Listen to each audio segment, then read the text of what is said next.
pemirsa, di sini VJ masih sama Tevita sebagai Mojang Pinili Jawa Barat 2023. Baik, seperti yang sudah dilihat gitu ya, Tevita sudah memakai mahkota kebesarannya gitu ya, yang sangat membanggakan, luar biasa.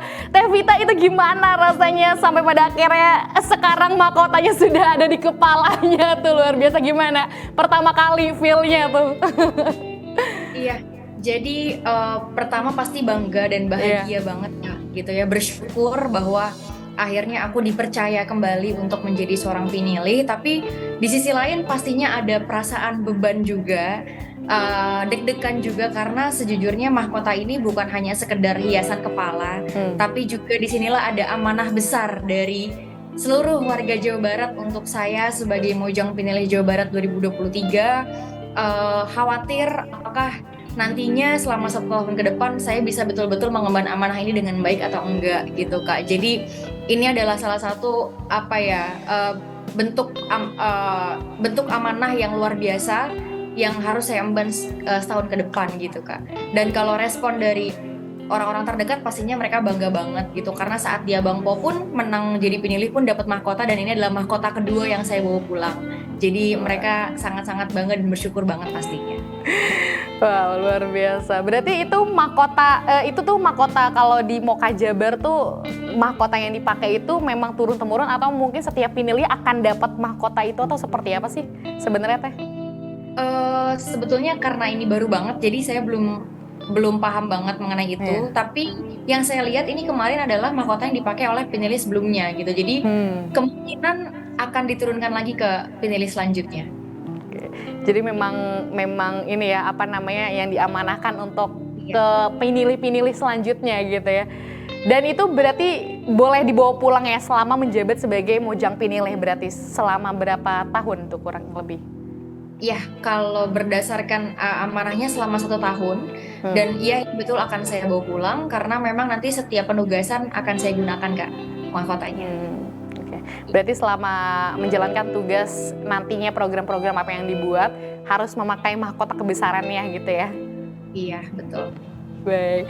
Nah, Tevita, ini juga pemirsa di rumah pengen ngulik dan pengen tahu pastinya. Ini sebenarnya Mojang Pinili Jawa Barat 2023 tuh cuma sebagai gelar aja kah? Atau memang ada program-program lain atau hal-hal lain yang dijalankan gitu sebagai Mojang Pinili sebenarnya nih, Tevita?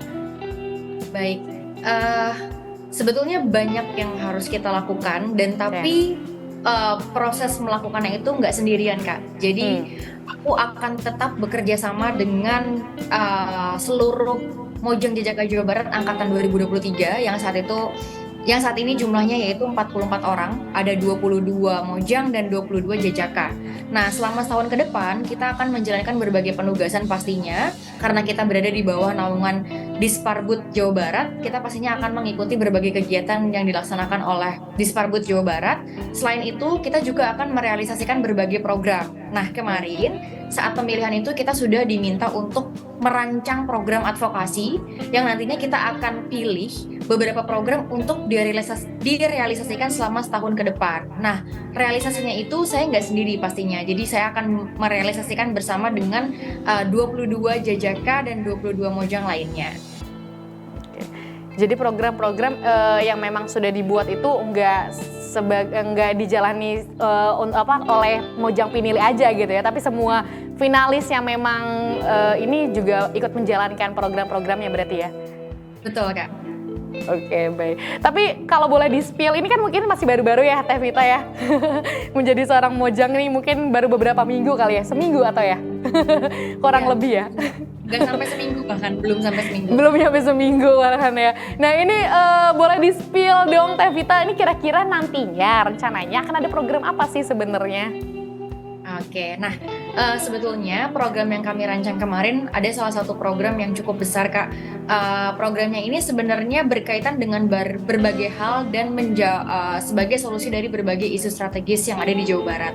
Entah itu yang berhubungan dengan kepariwisataan, kebudayaan, maupun kepemudaan, dan juga isu-isu lainnya gitu. Jadi kami rancang program ini supaya bagaimana caranya dengan Mojang Jajaka yang berasal dari latar belakang yang beda-beda ini bisa menyelesaikan atau setidaknya mengurangi permasalahan yang ada di Jawa Barat gitu. Nah, untuk programnya seperti apa, kita masih dalam proses perencanaan dan masih dalam proses pematangan juga. Nah, pokoknya nanti pantengin terus aja Instagram atau sosial medianya Moka Jabar. Pastinya segala informasi akan ada di sana. Dan semoga nantinya programnya juga bisa dirasakan manfaatnya oleh seluruh masyarakat Jawa Barat dan juga Kabupaten Bekasi.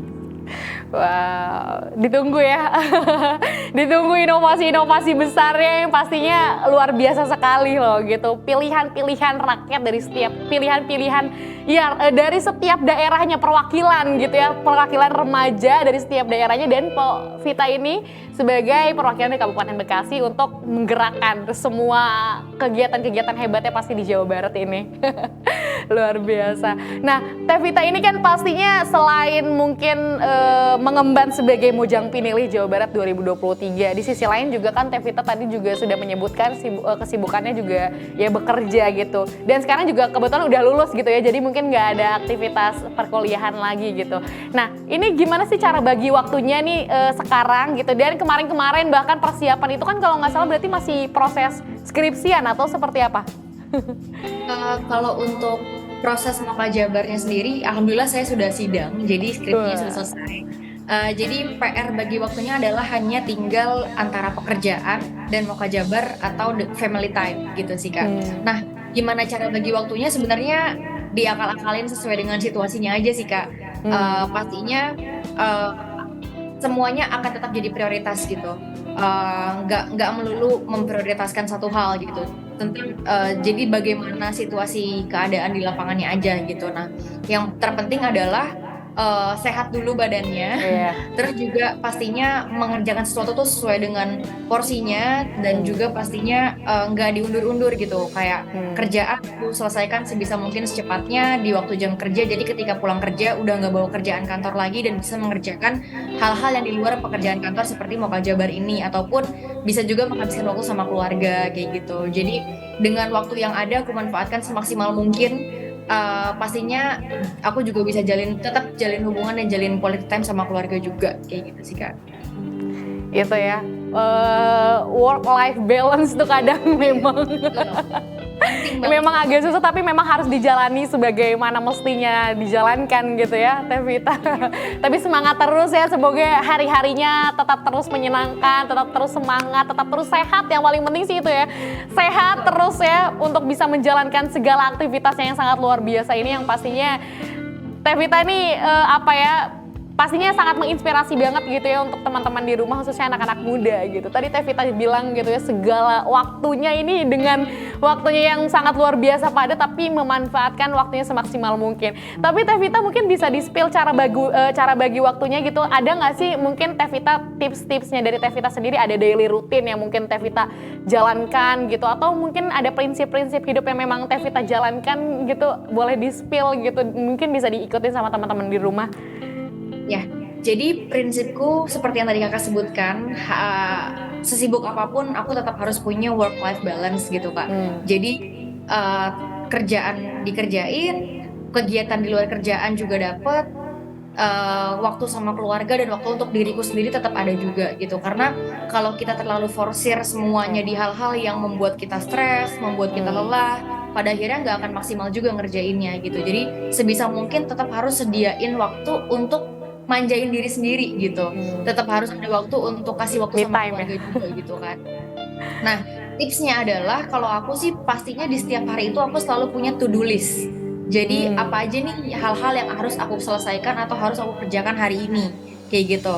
Jadi aku udah tahu kapan aku harus istirahat, kapan aku harus bekerja, dan kapan aku harus memprioritaskan hal-hal itu gitu Kak. Dari to-do list itu bisa ketahuan apa aja yang perlu diprioritaskan dan apa yang bisa dikerjakan nanti atau dikerjakan esok hari kayak gitu. Jadi to-do list itu ngebantu banget sih buat aku yang cukup pelupa juga ya. Jadi dengan ada to-do list ini aku bisa tahu prioritasku dan bisa jadi sekaligus jadi reminder juga buat aku supaya nggak lupa ngerjain hal-hal yang harus aku kerjain kayak gitu Kak. Itu ya yang paling penting, jadi kita tahu apa yang harus kita lakuin hari ini, besok, itu bisa tuh jadi tips ya pemirsa, mungkin jadi self reminder untuk kita juga ya. Pasti tips dari Teh Vita tadi, to do list, jadi kita tahu wah ini gimana kapan kita istirahat, kapan kita main mungkin, kapan kita mengerjakan sesuatu hal, jadi udah ada porsirannya masing-masing, jadi ketahuan gitu. Luar biasa nih Tevita. Tevita, tapi boleh diceritain gitu suka dukanya menjadi seorang Vita. Apa nih Tevita? Suka dukanya, sukanya udah pasti aku dapat banyak banget relasi Kak, dapat banyak banget teman, dapat banyak banget keluarga baru, pengalaman baru, ilmu baru, itu banyak banget hal yang harus aku syukuri sih selama aku bergabung di Abang Po maupun di Mojang Jejaka ini gitu ya. Banyak juga peluang dan kesempatan baru yang aku dapetin, baik itu yang berhubungan dengan pengembangan diri maupun pekerjaan dan lain sebagainya gitu. Nah, kalau untuk dukanya itu mungkin lebih ke secara waktu mainku berkurang gitu ya. Teman-temanku yang biasanya kita bisa main setiap misal sebulan sekali, ini bahkan sebulan sekali aja untuk ketemu gitu. Nah itu kan salah satu duka yang mereka jadi kangen sama aku. Keluarga pun jadi kalau mau ada waktu main sama keluarga tuh harus cari-cari waktu yang tepat dulu, nggak bisa asal yuk keluar yuk terus akunya bisa tiba-tiba gitu, nggak gitu. Jadi tapi itu adalah konsekuensi ya Kak, maksudnya setiap hal pasti ada plus minusnya, setiap peluang pasti ada tantangannya. Nah itu jadi tantangan buat aku juga sih, jadi aku juga sekaligus jadi belajar pastinya gimana caranya untuk manajemen waktu yang baik gitu ya, karena memang dari segi waktu ini sih yang paling berasa dampaknya gitu. Cuman selain waktu aku merasa semua itu adalah lelahnya, capeknya, stresnya menurutku itu masih worth it gitu untuk aku rasain, karena aku dapat banyak hal di sini baik itu ilmu, pengalaman dan banyak hal manfaat lainnya lah gitu yang bisa aku rasain. Luar biasa. Tapi biasanya Tevita nih me time-nya ngapain sih kalau udah mungkin mumet dengan beragam kegiatan yang super duper sibuk ini? Biasanya me time-nya ngapain kalau versi Tevita sendiri? Aku biasanya nonton film Netflixan gitu ya. Terus juga aku suka nyanyi kebetulan, tapi nggak bakat, hanya suka aja. Paling karaoke di rumah sendiri atau cover lagu gitu. Itu sering jadi me time-ku sih. Hal-hal yang ya itu ya hobi-hobi jadinya bisa spending time. Jadi bikin relax sendiri, bisa bikin relax time gitu ya untuk diri kita sendiri itu pastinya. Nah, Tevita ini kita balik lagi ke Moka Jabar sampai pada akhirnya sekarang menjadi Mojang Pinilih. Sebelumnya nyangka nggak sih sampai pada akhirnya sekarang jadi juara 1 atau menjadi seorang pinilih ini? Betul-betul nggak nyangka sih Kak, karena awal aku datang itu ya, dari awal technical meeting, aku melihat bahwa perwakilan atau representasi dari tiap kota kabupaten itu semuanya potensial banget, semuanya bagus-bagus banget dari segi brain, beauty, behavior dan juga brave-nya mereka udah jempol banget gitu ya. Aku merasa cukup sempet ada perasaan pesimis gitu, kayaknya kalau untuk pinilih nggak bakal deh gitu, kayaknya ya mungkin bisa top 5 atau top 3 aja gitu kan. Itu bener-bener aku rasain sejak awal gitu. Tapi balik lagi gitu, kalau aku terus-terusan pesimis kayaknya itu nggak bagus juga untuk performaku selama nanti berkompetisi di sana gitu kan. Pada akhirnya aku berusaha untuk gak terlalu melihat kompetitorku, karena kalau terlalu banyak melihat pesaingku yang ada, aku malah jadi nggak fokus sama diriku sendiri dan apa yang aku kerjakan. Dan pada akhirnya aku memutuskan untuk fokus sama diri sendiri, fokus sama apa yang bisa aku kembangin di sini, fokus sama apa yang bisa aku tunjukin di sini, value apa yang bisa aku tonjolkan di sini, dan pada akhirnya itu yang bikin aku bertahan sampai akhir dan meraih gelar juara ini Kak. Waduh, sampai pada akhirnya sekarang jadi seorang pinilih ya. Dari ketidakmenyangkaan itu, tapi itu ya bagus poinnya gitu, tidak memikirkan kompetitor, tapi justru kita lebih fokus untuk ningkatin value apa nih gitu ya, untuk bisa ditonjolkan suatu saat nanti pas ajang penyeleksian dan lain sebagainya. Nah ini menarik, nih proses-proses sampai pada akhirnya menjadi finalis gitu ya, di grand final ya. Nah itu kan pasti ada proses-proses lainnya, itu proses-prosesnya seperti apa sih Kak, dari mulai pendaftaran mungkin bisa diceritain sampai pada akhirnya malam grand final dan diumumkan, itu mungkin bisa diceritain dong Teh. Iya, jadi kita itu pertama pastinya ada sosialisasi dulu dari Moka Jabar bahwa pemilihan Mojang Jejaka Jawa Barat 2023 akan dilaksanakan, dan dari tiap-tiap kota kabupaten itu biasanya menentukan siapa yang akan dimajukan untuk menjadi representasi dari kota kabupatennya masing-masing. Setelah itu ada technical meeting untuk menjelaskan mengenai seluruh rangkaian kegiatan, baik juga dengan aturan-aturan yang berlaku.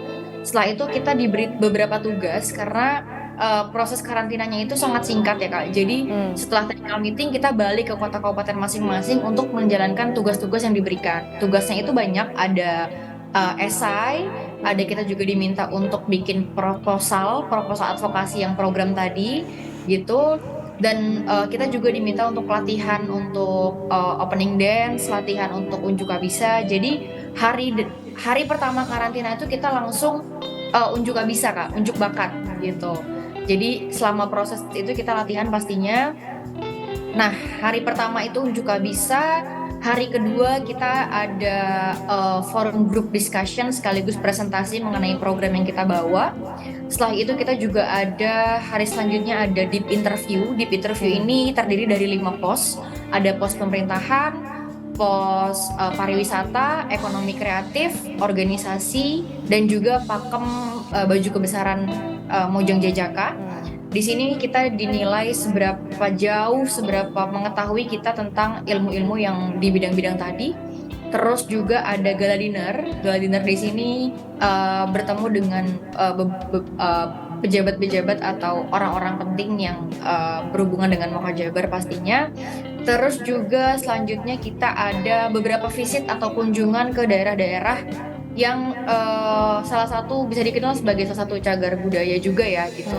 Karena kemarin kita karantinanya itu di Kabupaten Karawang, jadi kita mengunjungi beberapa tempat di Kabupaten Karawang. Ada Candi Jiwa, ada Rumah Sakit Umum Daerah Karawang, ada kunjungan pabrik juga ke PT Pupuk Kujang gitu. Dan di sana kita pastinya belajar banyak banget ya mengenai proses industrinya.